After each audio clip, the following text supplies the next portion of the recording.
안녕하십니까. 이것이 신앙 고백이다. 의 시간입니다. 7권의 시리즈 이것이 신앙 고백이다가 7권이거든요.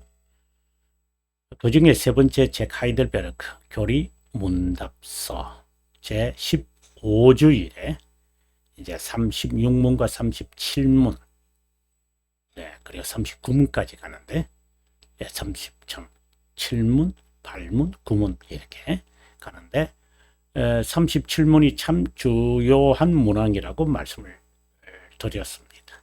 그 네 번째 시간입니다. 여러분 책이 있으시면 문항의 고백이 있는 것이 340페이지고요.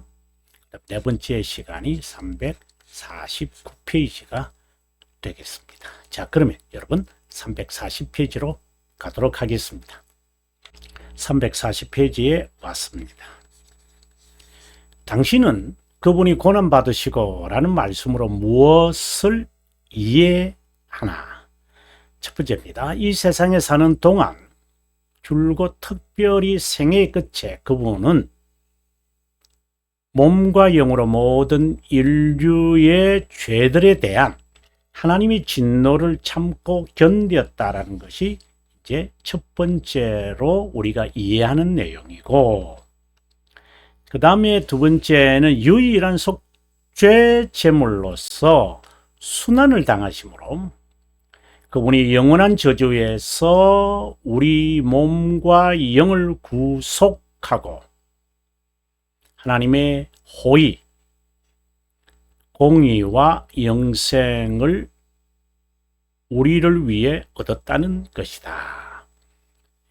여기 구속하고 우리를 위해서 저주에서 그리고 얻었다는 것이다 하는 이런 내용의 고백의 내용이 나옵니다. 자, 그러면 여러분 349페이지로 가도록 하겠습니다. 자, 349페이지에 왔습니다. 지난 시간에 이어서 이제 하는데요. 의를 증가했다고 하는데, 의를 증가했다. 의의 증가, 이것은 이쪽으로 쓰겠습니다. 좀 더 공간이 많네요. 칭의, 화해, 그 다음에 의의 증가, 그 다음에요 죄들의 용서, 이렇게 간단하게 쓰겠습니다. 그 다음에요 내주하심, 그 다음에요 접붙임, 이런 등등의 의미를 이제 같은 이제 범주로 놓고 보는 게 좋아요. 의를 증가했는데 하나님과의 관계가 회복된다는 설명이 의아할 수도 있다. 의를 증가했는데 뭐 이런 이제 말인 거죠. 자, 그 이유는 하나님의 형상 중 거룩과 의로 되어 있는데, 사실상 이게 뭐 거룩이 뭐고 의가 뭐고 이렇게 드러나는 건 아니잖아요. 이것은 하나님과의 관계를 하고 있다라는 의미인 거죠. 이제 그것을 인식하기 위해서 하나님은 우리들에게 하나님의 임하고 되기를 허락하신 거죠. 임하고 되기를 허락하셔서 우리가 하나님과의 교제를 하고 있구나. 그 교제를 이해하려면 거룩과 의에 관한 개념을 파악해야 해요. 거룩과 의에 대한 개념을 파악이 안 되면 하나님과 영광의 교제를 하고 있다는 개념과 확신을 우리가 갖기 어려워요, 실제로. 또 사는 것은 더욱이 어렵고. 다시 말씀드릴게요. 우리가 하나님의 형상으로 지음을 받았습니다. 이것은 교제라는 의미입니다. 그런데 그 교제라는 것을 이해하려면 거룩과 의로 또는 참된 지식, 이제 이렇게 그것은 이제 참된 그 지식이라는 그 말씀을 사실상 존재를 의미하는데요. 아무튼 그거는 지금은 이제 우리가 다루어야 할 문제는 아닙니다만은 거룩과 의에 대한 개념을 파악해야 하나님과 교제할 수 있다. 하나님과 교제한다는 말은 하나님의 형상으로 지음받았다는 것이고, 신약 성경에서는 거룩과 의로 새 사람을 입어라라고 했으니까 에베소서 4장 20절의 말씀인데, 그 개념을 이해해야 이제 하나님의 형상 그리고 교제하고 있다는 겁니다. 그런데 하나님의 형상으로 지음받았다, 거룩과 의에 대한 개념을 이해한다, 이렇게 하려면 전제되어야 되는 게 있어요. 그게 영을 허락하신 겁니다. 소울을 허락하셔서 그것을 인식하게 하신 거죠. 자, 여러분, 제가 방금 설명하는 이것을 이렇게 논리적으로 제가 설명을 했습니다. 자, 거룩이 화해와 직접적 연관을 맺는다. 그분이 우리를 거룩하다 여겨야 한다. 그런데 어렵다고 여기는데 그분과의 관계가 회복, 화해된다는 것은 의를 통해 거룩함을 증명하기 때문이다. 실제로 실행함으로, 율법을 준수함으로 의로 여겨지게 되는데, 하나님 그리스도의 증가된 의로 인해 의롭게 여겨지기에 거룩함을 증명하는 것이다. 의와 거룩에 대한 개념을 지금 설명하고 있는 거예요. 거룩함이, 그는 sanctification입니다. 여기에 의는 righteousness죠. 아시죠? 네. 방금 이제 거룩이라는 단어가 나왔죠. 거룩은 holy죠. 여기서 거룩함이라는 것은 보통 우리가 신학에서 성화라고 말하는 sanctification이죠. 의의 정가 없다 여겨진다는 것이 뭐죠? justification이죠. 이것에 대한 설명들을 제가 자세하게 아마 하게 될 겁니다, 여러분. 거룩함이 곧 성화란 말이죠. 하나님과의 관계 회복입니다. 성화라는 말 자체가 좀 틀린 말이죠. 거룩합니다. 성경에는 거룩함이 되어 있잖아요. 고린도전서 1장 30절에는 의로움과 거룩함과 라고 되어 있잖아요. 지혜, 구속함을 이루셨느니라. 이렇게 되어 있거든요. 그래서 성경적 용어인데, 물론 이거는 번역가의 번역자의 좀 차이일 수도 있으니까. 그래서 저는 그것을 따르고 싶다, 이 말씀이죠. 결국 선택된 자를 어렵다 여기는 것, 즉 정의는 거룩하다는 것을 증명하는 것이기에 하나님과의 관계가 회복됐다는 것이다. 이것이 구속 사역의 전 과정이다. 거룩함, 어렵다 여김. 다시 말합니다. 거룩함, 어렵다 여김 등이 실제인지를 증명하는 과정이 바로 견인이다. 우리에게 이런 혜택이 있기 위해서는 구속 사역이 완성돼야 하고 그것을 수행한 분이 중보자 그리스도이다. 그분이 곧 하나님 아들임을 선택된 자는 수용 또는 영접 믿어야 한다. 이 믿음의 정당성은 거룩함을 이루는 것으로 보아하는데 이것을 견인의 삶, 성화의 삶이라고 부른다. 그래서 제가 거룩함 그리고 견인, 선행 이 관계를 제가 이제 설명을 제가 하곤 합니다. 거룩함이라는 것은 관계이고 상태를 말합니다. 견인이라는 것은 실제 현장을 말합니다. 이것은 결실을 말합니다. 상당히 비슷하죠. 견인의 삶에서 실제로 선행이 나옵니다. 근데 조금 성격은 다르죠. 견인은 좀 포괄적이고 선행은 하나님과의 관계의 예배, 그리고 헌신, 그리고 우리가 흔히 말하는 이제 뭐 자성과 관련되어 있는 선행 이렇게 되어 있지. 우리가 선행이라고 해서 착한 일만 뭐 charity만 있다 이렇게 생각하시면 안 됩니다. 이거 포함하는 겁니다만은 실제로는 더 중요한 것은 하나님과의 예배, 헌신, 순종 이게 더 중요한 거예요. 더 중요하다고 그 개념이에요. 그 개념에서 이제 결실로 나타나는 게 charity지. charity 그 자선 행위가 선익이다. 이렇게 말해버리면 여러분 정말 조심해야 합니다. 그 선행에 대한 개념을 충분히 이해하려면 웨스트민스터 신앙고백서 16장을 꼭 참고하셔야 합니다. 이 모든 과정은 영원한 작정의 귀결로 드러나는 것이지 조건은 아니다. 왜요? 조건이라는 말은 아르미니우스 주의자들이 잘 쓰는 주장입니다. 그러니까 항의파지요. 중보자 그리스도는 달렘 속죄 구속 사역 구원을 이루기 위해 반드시 고난을 겪어야 한다. 우리가 누가복음 22장에 엠마오로 가는 두 제자에게 인자가 그리스도가 고난을 당한 후에 영광에 이르는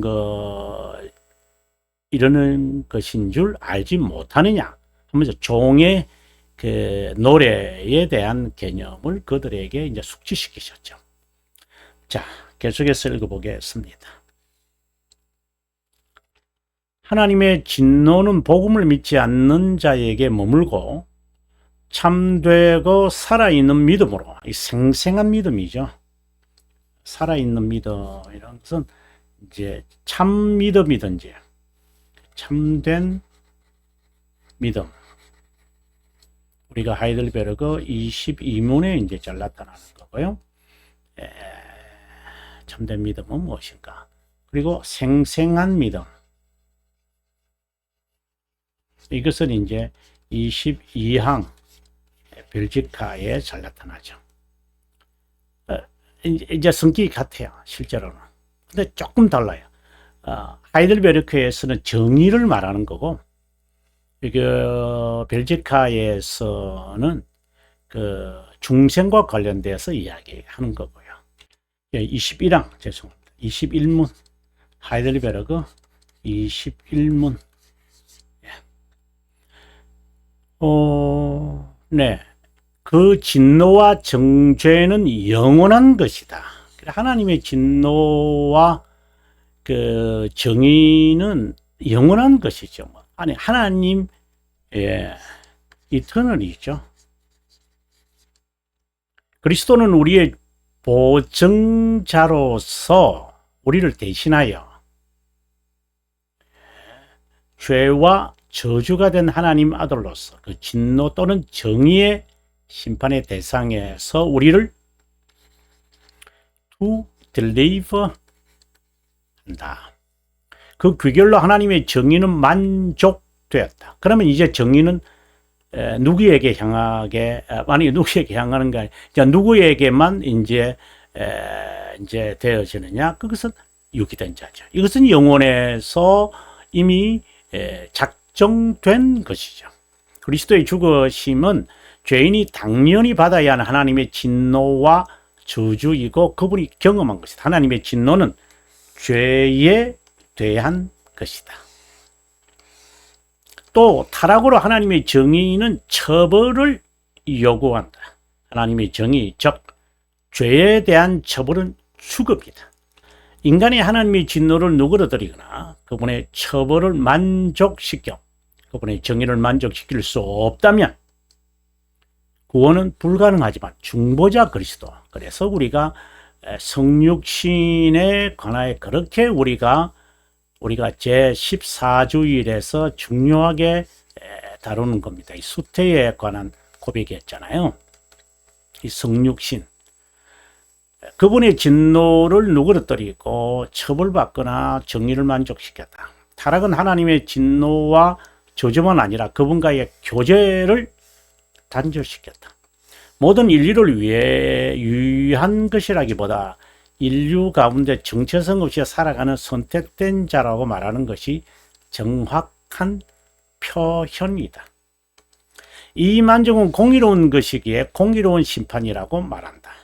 제가 여러분에게 아마 지난 시간에 자세하게 이 말씀을 드렸죠. 이 심판으로 그리스도는 자신의 의를 죄인 선택된 자에게, 선택된 자가 죄인 가운데 살았기에 이제 죄인 즉 선택된 자다 이렇게 이제 말하게 되죠. 회심하게 한다. 이것은 중생의 경험을 여기 있네요. 중생의 경험을 말하는 겁니다. 그분을 구세주로 수용한다.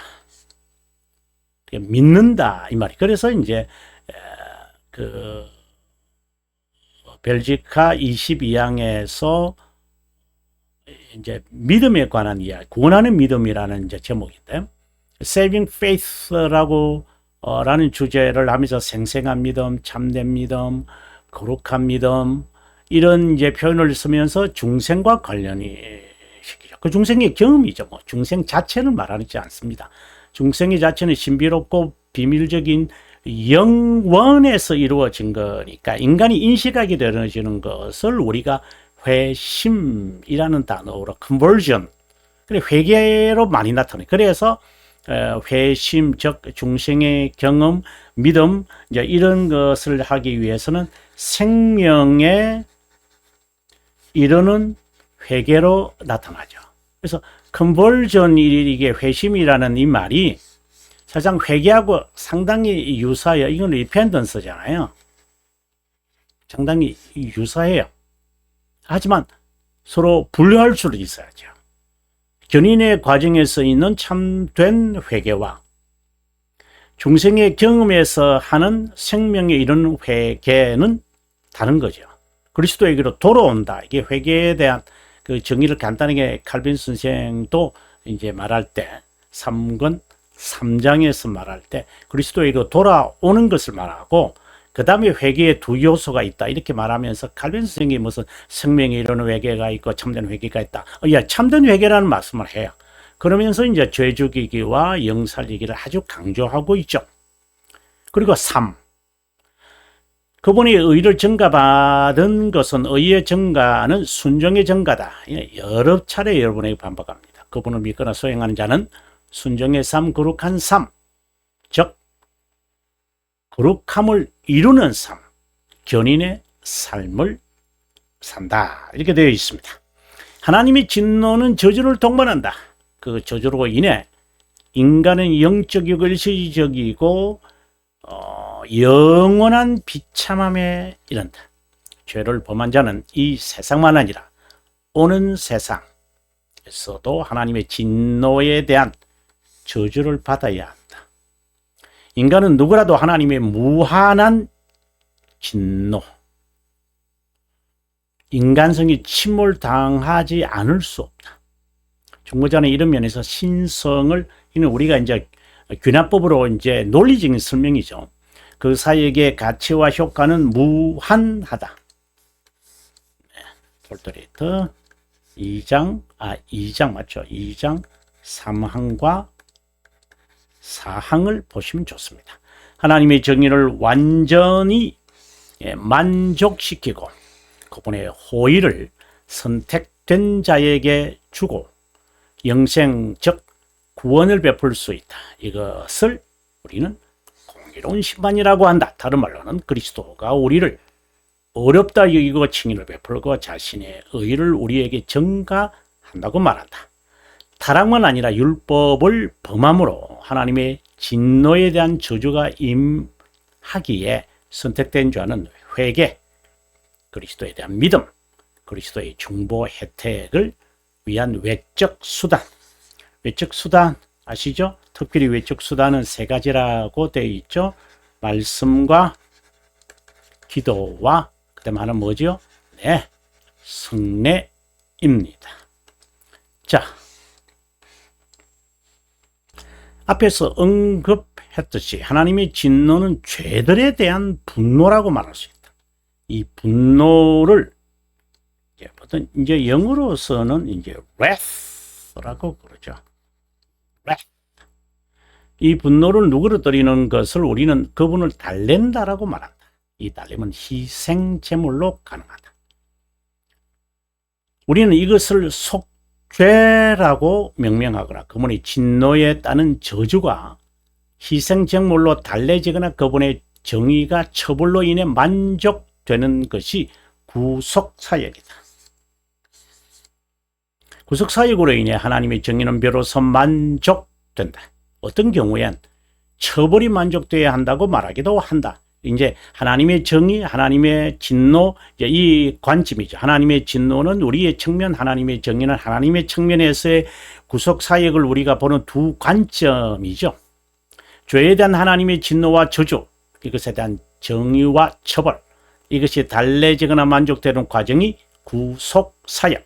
이 사역을 담당하는 분을 중보자, 이 중보자는 이 사역을 위해 삼중직을 수행하여 하기 위해 성육신해야 한다. 예, 오늘 여기까지 할까요? 여러분, 352페이지 다음 시간에 함께 할 것을 약속드리고요. 긴 시간 동안 함께 해주셔서 고맙고, 저는 다음 시간에 여러분과 함께 하기를 소망합니다. 남은 시간 행복과 또한 기쁨 있기를 바랍니다.